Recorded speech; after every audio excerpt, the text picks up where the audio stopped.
नमस्ते दोस्तों, आप सभी का हमारे चैनल सनातनी काव्या पे स्वागत है। आज हम बात करने वाले हैं योगिनी एकादशी के बारे में। क्या आपको पता है कि एक ऐसी एकादशी है जो इंसान के बड़े से बड़े पाप, यहाँ तक कि किसी के दिए हुए भयानक से भयानक श्राप को भी जड़ से खत्म कर देती है। एक ऐसा व्रत जो आपको कंचन जैसी काया और सुख समृद्धि दे सकता है। जी हाँ, हम बात कर रहे हैं योगिनी एकादशी की। आज के इस वीडियो में हम सिर्फ पूजा विधि ही नहीं बल्कि तिथि, शुभ मुहूर्त, आवश्यक पूजा सामग्री, व्रत कथा और साथ ही आपको एक ऐसा महा उपाय बताऊंगी जो आपकी किस्मत को बदल सकती है। और इस दिन कौन सी गलती आपको भूल से भी नहीं करनी है, नहीं तो पूजा का पूरा फल नहीं मिल पाएगा। तो हम बात करने वाले हैं आज इसके बारे में। तो हम लोग अब वीडियो शुरू करेंगे। और आपको एक और ज़रूरी बात बता दें कि योगिनी एकादशी 10 जुलाई को मनाई जाएगी। अलग अलग जगह पे अलग अलग बातें बताई जा रही है, लेकिन पंचांग के अनुसार 10 जुलाई 2026 शुक्रवार को ही व्रत रखा जाएगा, जो कि आषाढ़ महीने के कृष्ण पक्ष की एकादशी को योगिनी एकादशी कहा जाता है। और यह एकादशी समस्त पापों को नष्ट करने और शारीरिक कष्टों, विशेषकर बीमारियों से मुक्ति दिलाने वाली मानी गई है। आप सभी का हमारे चैनल सनातनी काव्या पे स्वागत है। तो चलिए हम आगे बात करते हैं। अक्सर लोग एकादशी व्रत की पूजा और तारीखों में छोटी छोटी गलतियां कर देते हैं, जिससे व्रत का पूरा फल नहीं मिल पाता। इसलिए आज के इस वीडियो में हम बिना समय गवाए पॉइंट बाय पॉइंट बात करेंगे कि इस साल में 2026 में व्रत की सही तारीख क्या है, पूजा के लिए आपको कौन कौन सी ज़रूरी सामग्री चाहिए, सुबह से लेकर रात तक की पूरी पूजा विधि क्या है, और सबसे ज़रूरी व्रत खोलने यानी पारण का सही समय क्या है। अगर आप इस साल इस व्रत को रख रहे हैं तो इस वीडियो को बिना स्किप किए पूरा देखें, ताकि पूजा में कोई कमी ना रहे। चलिए सबसे पहले बात करते हैं तारीख की। साल 2026 में योगिनी एकादशी की तारीख को लेकर उलझन इसलिए है क्योंकि तिथि 2 दिनों में फैल रही है। पंचांग के अनुसार एकादशी तिथि का प्रारंभ 10 जुलाई 2026 को सुबह 8:16 पे होगा और एकादशी तिथि की समाप्ति 11 जुलाई 2026 को सुबह 5:22 पे होगी। शास्त्रों के नियम के अनुसार क्योंकि 10 जुलाई को सुबह ही एकादशी तिथि लग जाएगी और सूर्योदय के बाद यह पूरा दिन रहेगी, इसलिए योगिनी एकादशी का मुख्य व्रत 10 जुलाई 2026 शुक्रवार को ही रखा जाएगा। 11 जुलाई को सुबह के समय ही एकादशी समाप्त हो रही है, इसलिए उस दिन व्रत रखना शास्त्र सम्मत नहीं होगा। आप सभी 10 जुलाई को ही उपवास रखें। अब हम बात करते हैं पूजा सामग्री की। तो पूजा शुरू होने से पहले ये सामग्री आप पास जरूर रख लें। आप चाहे तो इसकी लिस्ट बना सकते हैं। भगवान विष्णु या लड्डू गोपाल जी का चित्र या मूर्ति, चौकी पर बिछाने के लिए पीला कपड़ा, अभिषेक के लिए गंगा जल, कच्चा दूध, शहद और घी, तिलक के लिए गोपी चंदन या पीला चंदन, पूजा के लिए धूप, दीपक, गाय का घी और सफ़ेद तिल। याद रखें, एकादशी में चावल यानी अक्षत का प्रयोग नहीं होता है। भोग के लिए पीले फल, पीली मिठाई और सबसे जरूरी तुलसी दल। तुलसी के पत्ते एक दिन पहले यानी 9 जुलाई के शाम को ही तोड़कर रख ले। एकादशी के दिन तुलसी तोड़ना वर्जित है। अब हम जानते हैं कि 10 जुलाई को आपको पूजा कैसे करनी है। स्नान और संकल्प, जिसमें कि आप सुबह जल्दी उठकर स्नान करें और साफ कपड़े पहने, संभव हो तो पीले कपड़े पहने। फिर मंदिर के सामने बैठकर हाथ में थोड़ा जल और तिल लेकर व्रत का संकल्प ले। फिर एक चौकी पर पीला कपड़ा बिछाकर भगवान विष्णु जी की मूर्ति रखें, उन्हें गंगा जल और कच्चे दूध से स्नान कराएं।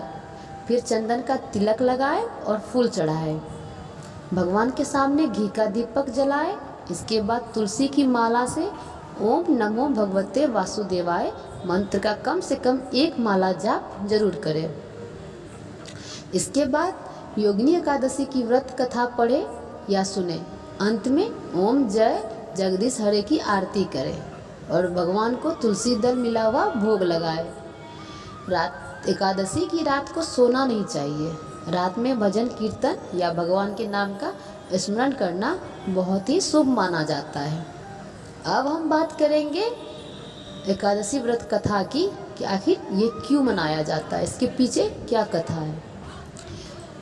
अब आते हैं उस कहानी पर जिसे सुनकर आपके भी रोंगटे खड़े हो जाएंगे। स्वर्गपुरी नाम की एक नगरी थी जहाँ धनराज कुबेर रहते थे। वे भगवान शिव के परम भक्त थे। कुबेर की पूजा के लिए रोज मानसरोवर से सुंदर फूल लाने का काम हेमा माली नाम का एक यक्ष करता था। हेमा माली अपनी पत्नी विशालाक्षी से बहुत प्यार करता था। एक दिन क्या हुआ, हेमा माली सुबह फूल तो ले आए लेकिन पत्नी के प्रेम में ऐसा खोया कि कुबेर के दरबार में जाना ही भूल गया। दोपहर हो गई। राजा कुबेर भूखे प्यासे पूजा के लिए बैठे रहे पर फूल नहीं पहुंचा। कुबेर गुस्से से लाल हो गए। उन्होंने सैनिकों को भेजा। जब हेमा माली दरबार में पेश हुआ तो डर से कांप रहा था। कुबेर ने गरजते हुए कहा, तुमने कामुकता के वश में आकर अब मेरे आराध्य शिव जी का अनादर किया। मैं तुम्हें श्राप देता हूँ कि तुम स्त्री का वियोग सहोगे और मृत्यु लोक पर यानी पृथ्वी पर जाकर कोढ़ी बन जाओगे। श्राप मिलते ही हेमा माली स्वर्ग से सीधे पृथ्वी पर आ गिरा। उसका पूरा शरीर सफ़ेद कोढ़ से गलने लगा। असहनीय दर्द होने लगा। कई सालों तक वह जंगलों में भटकता रहा, लेकिन शिव जी की पूजा के पुण्य के कारण उसकी यादाश्त नहीं गई थी। भटकते भटकते वो एक दिन महर्षि मार्कंडे के आश्रम पहुंचा। ऋषि ने अंतर्दृष्टि से उसका दुख जान लिया और कहा, पुत्र, तुमने बहुत बड़ा अपराध किया, लेकिन मैं तुम्हें बचाने का एक रास्ता देता हूँ। आषाढ़ मास की योगिनी एकादशी का व्रत पूरी निष्ठा से करो। हेमा माली ने ऐसा ही किया और जानते हैं क्या हुआ? व्रत पूरा होते ही उसका कोढ़ गायब हो गया।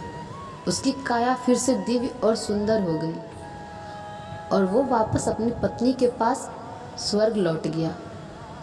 दोस्तों, जब एक भयानक श्राप इस व्रत से कट सकता है तो सोचना आपकी ज़िंदगी की परेशानी इसके सामने क्या है।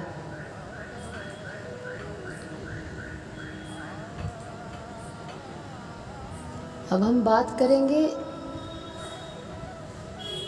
इस व्रत की पारण की।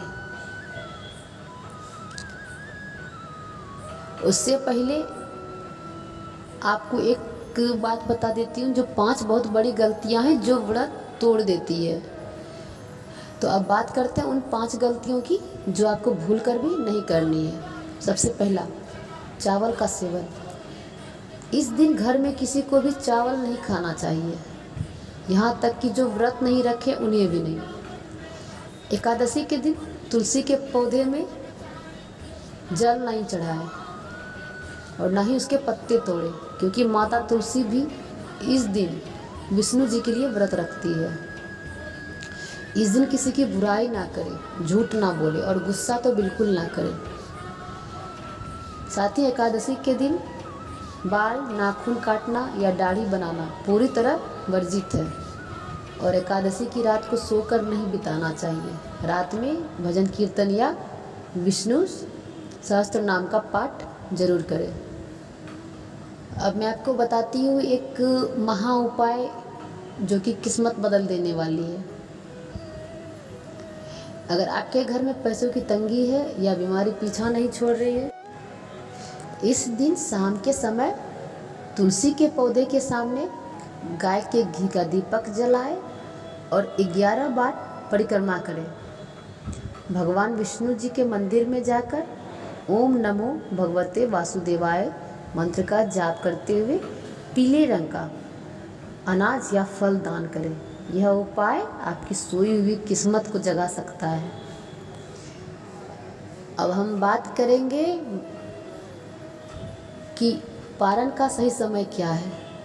व्रत रखना जितना ज़रूरी है, उसका पारण यानी व्रत को सही समय पे खोलना भी उतना ही ज़रूरी है। चूँकि व्रत 10 जुलाई को है, इसलिए इसका पारण अगले दिन यानी 11 जुलाई शनिवार को होगा।